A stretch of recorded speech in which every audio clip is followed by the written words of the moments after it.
It is X's and O's with Minnesota Vikings head coach Kevin O'Connell, courtesy of the Minnesota Lottery. And I'm Paul Allen.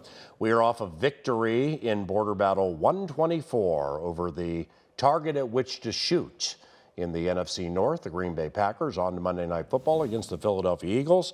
And Kevin joins us now. How about those pockets for your quarterback? I mean, it's never perfect, but a bunch fanned out really nicely.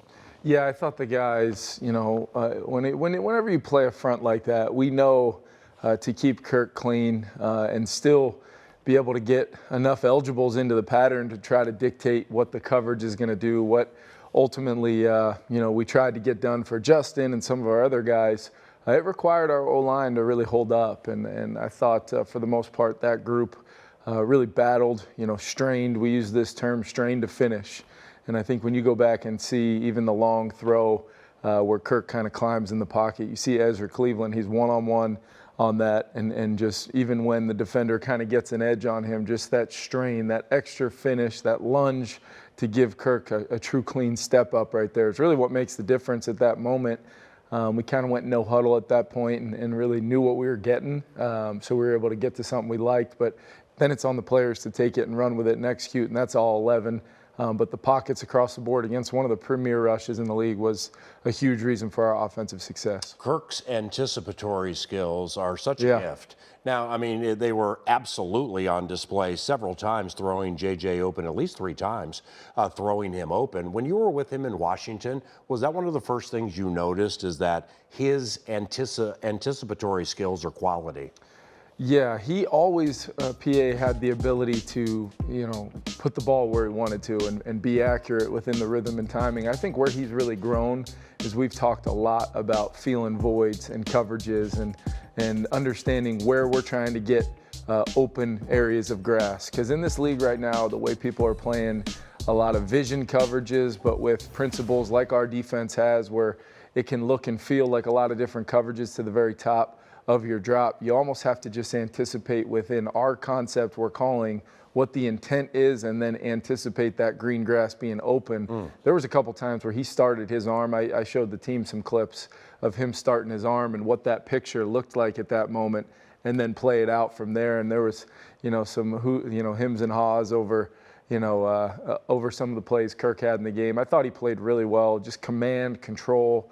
There was a lot of times where there was some, I was probably talking too much in his ear and he wanted to just say, hey, would you shut up over there? Right. But he played the game exactly how I kind of anticipated he would, even despite, not getting a lot of game time experience in the preseason in this offense. Was the Sean McVay congratulations message there when you got into the locker room, or did it take place later in the day? It was there. Obviously, they didn't have a game, so I did talk to him very, very, very early the next morning. It was early here, so it had to be, almost borderline still Sunday when I talked to him in California. But he was very, very complimentary over, watching our tape, some of the things we did, how we activated some of our players and really tried to manipulate a defense that, quite honestly, we had some issues with, didn't beat them when I was in LA. So it felt good to get those guys and kind of have some things come to life that we liked as a staff. So, Kevin, this is the only time I can and or will ask you this question, but when you were able to take a deep breath, maybe Sunday night, and smell the roses, if only for 5 minutes, did it feel natural? Did the whole thing feel natural? And, I'm certainly not going to say you were born to do this, which maybe you were, but you've earned your way to this spot. But did the whole thing feel natural to you? It really did. Surprisingly, I didn't really know. I woke up Sunday morning with the normal butterflies. I mean, every year you start a season, no matter what role you're in, as a position coach, a coordinator, or now as the head coach, you have butterflies over what you're responsible for. And it just so happens that I'm responsible for everything now. So what puts me at ease, PA, is knowing that I've got a great coaching staff.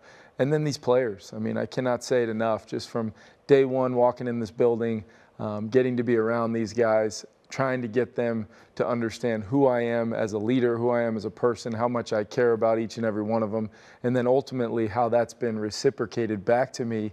I really feel like from a culture standpoint, what you look to build as a head coach in this league. It's hard to build teams in professional football that have those kind of characteristics, but I think we've been able to do that. And what I told our team on Monday was, I just can't wait till the first time we get hit in the mouth and we don't have a 7-0 lead and a 17-0 lead at halftime, and we're not playing from ahead. I want to see how we respond in all three phases, supporting the other sides of the football when we're down or when we have some early struggles, because that's when I really feel like we'll be tested, not so much X's and O's wise, but ultimately what we've been able to build inside the walls of this building. Well, how about just the first part of the game, Kevin? I mean, beautiful drive to get down there. Yeah. You get you're 3rd and 8, you get 7, which is cool, but you're a yard short. Yeah. So then, now we're going to go for it, and we're going to use JJ because they can't stop him, and we're going to get a touchdown. Yep. So then, you know, of course, with their 2 best offensive linemen down, everything's going to be short, screens, all that. No. Over the top to the rookie drops it.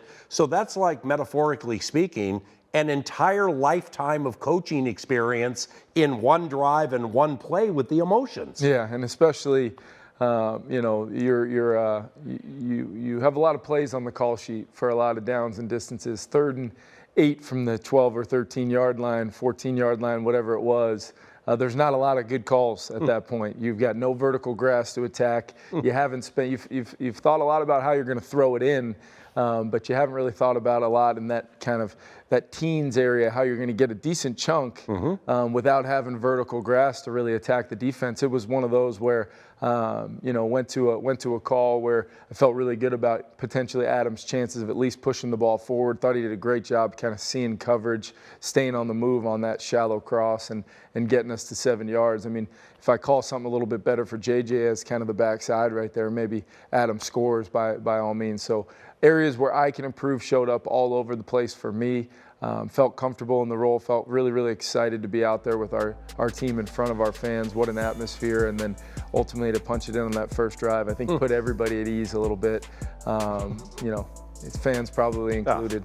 The last one on the human nature aspect of that day, because that's very important to me.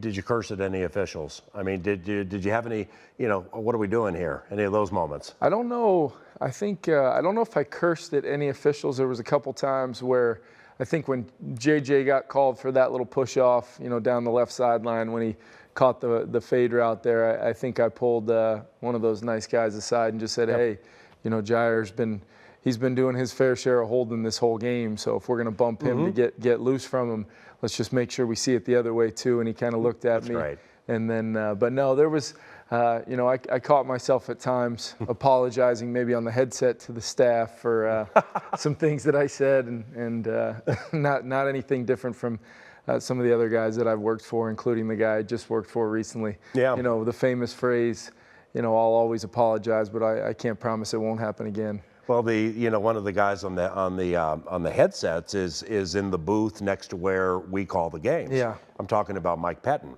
and I'm just going to lay it out like this: you're a head coach in the NFL. He was a head coach of the Cleveland Browns in 2015. Yep. Mike Pettine, how important or how special is he to you? He's huge. I mean, he was the last, you know, coach I got together with Saturday night at the hotel, just talking situations of the game, you know, calls we really liked. He was involved on both sides. That's really what's great about his role. He's a former, you know, high-level defensive coordinator in this league, first and foremost. It's what got him that head coaching opportunity in Cleveland. So to have a resource like that, both not only for myself, but Ed Donatel, and then ultimately we have him really working on both sides of the ball, helping understand defenses, helping understand, you know, how people are going to try to defend us.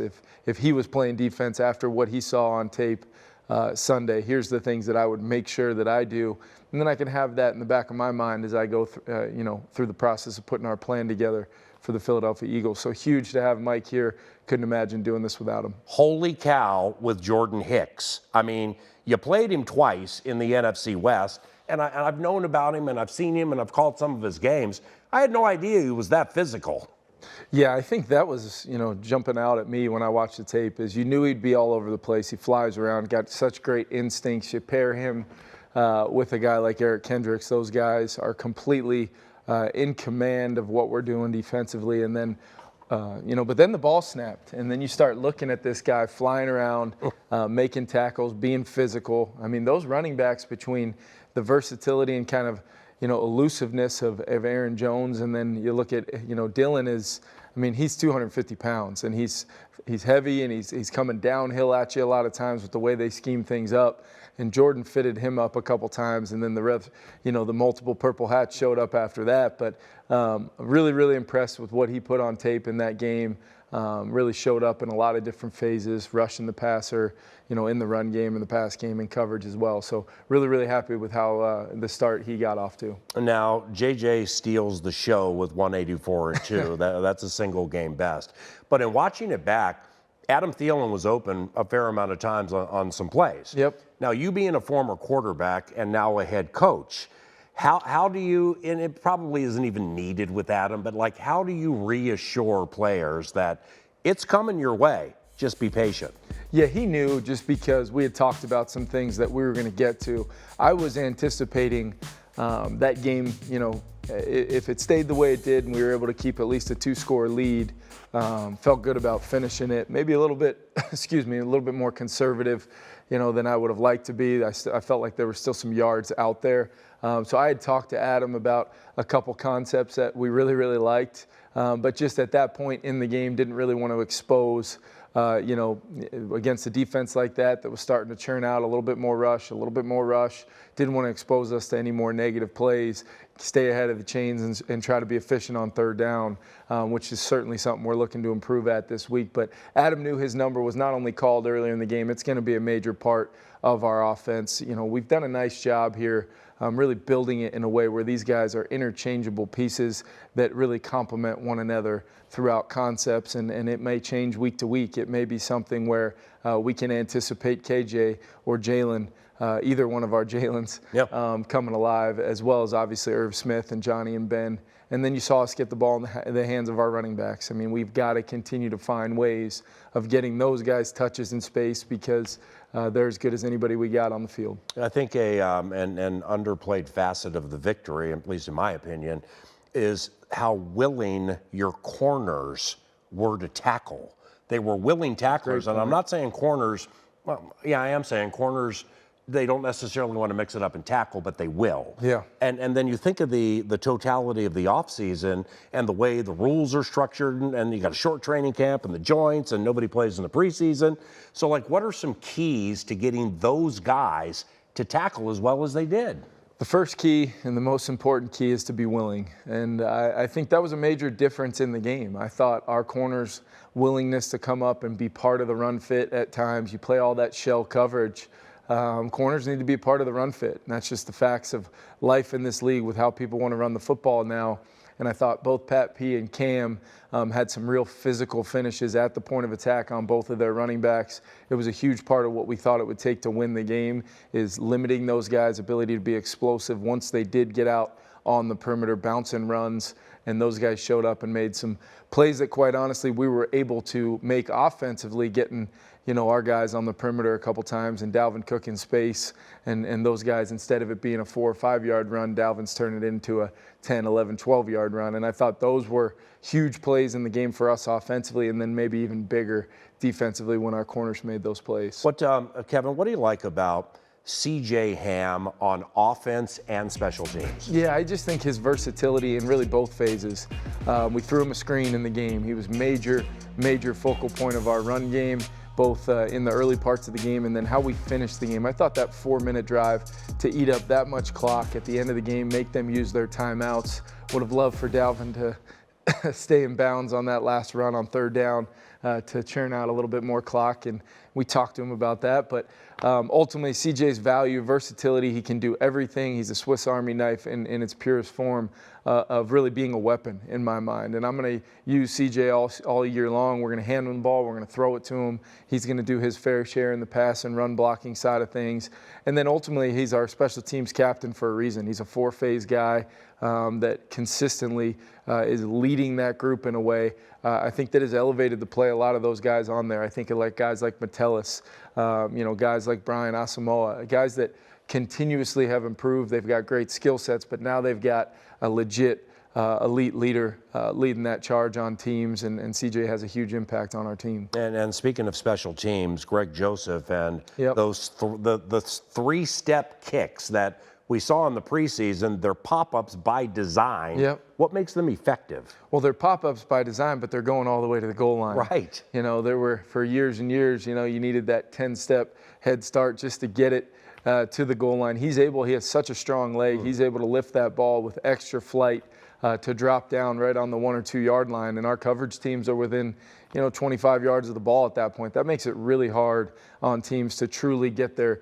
sequenced up returns the way they want, angles, leverage, timing, all that stuff. But that's a huge weapon for us. When we want to boom it out of the back of the end zone, we know we can just say the word, and he does that. Obviously, the 3 field goals were huge to get the points when we did in the game, none bigger than that career-long 56-yarder that I thought really was at that moment in time. We'd kind of gone backwards, on that drive and allowed the Packers to kind of dictate to us for a couple snaps there, and then he steps on and knocks that thing through, and really was a kind of a momentum snatcher for us to make that field goal and then roll on to the half with that kind of lead. Your new number 2 quarterback, Nick Mullins, for whom you traded several weeks ago.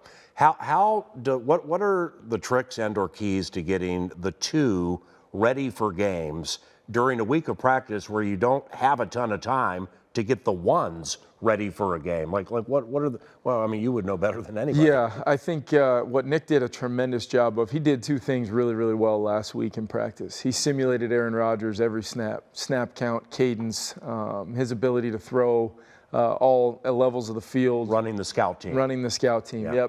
Yep. Just complete ownership of that. But then he also, every time I looked out my office window, I see him out there with Gerard Johnson going through the script, going through our plays, making sure he was ready. We have him go through the same process towards the end of the week that Kirk goes through, as far as, favorite plays, things he likes, things that maybe he, if he got in the game, he would want me to hold off on. Because ultimately, I've said this before, the only thing that matters, it doesn't matter how many plays I like in the plan. I'm not going to be throwing any footballs. I'm not going to be calling any cadence in a game.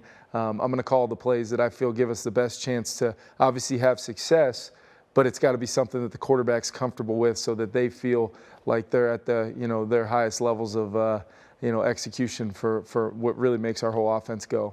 Eagles Monday Night Football, KFAN and the Vikings Radio Network, couple of undefeated teams, meet at sometimes cantankerous Lincoln Financial Field. Jalen Hurts, their quarterback.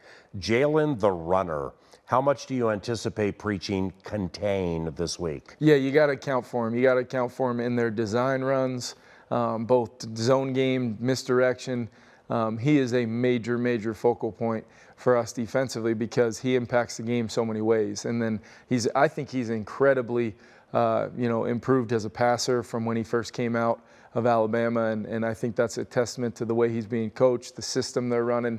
They're doing a lot of really, really good things. They've got some really special weapons on the outside and a really solid offensive line that allows them to really do a lot of things with the versatility inside out that they have on that line. So I think, Jalen's playing really, really well. He's got some playoff experience from last year. You can feel his leadership and everything about him as a quarterback in this league really growing by the minute, and he's becoming a real force at the position. Is it when game planning an opponent, is it an arduous task? And what I'm getting at is, like, you put Green Bay in a box, move on to the Eagles.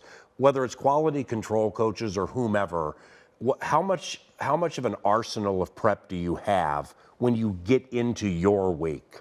Yeah, it's a process. I've been doing it for a long time now, where I have a process I go through post-game. I think that's one of the best parts about game planning, is understanding what your opponent is seeing. And obviously, we know our Green Bay tape will be evaluated very closely, things we did, how we tried to attack Green Bay.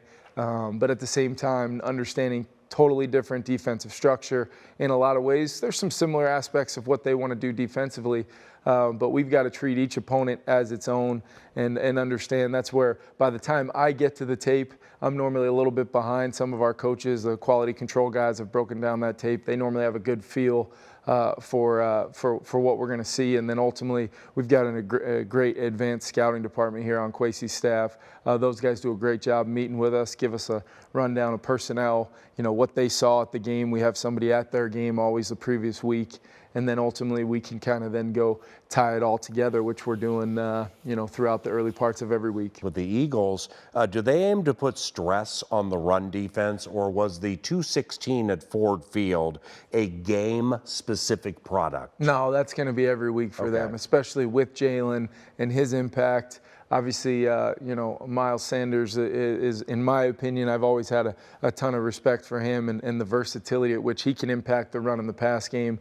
I think they're gonna have a lot of similar characteristics that we do offensively of marrying the run and the pass. They may just run the football, with a little bit different strategy of using the quarterback a little bit more, having him a part of things, zone reads, RPOs, things that make it really, really hard on a defense, especially in this league where you're thinking so much about rushing the passer in those known passing situations, defending some of those traditional runs from the dot or from the eye.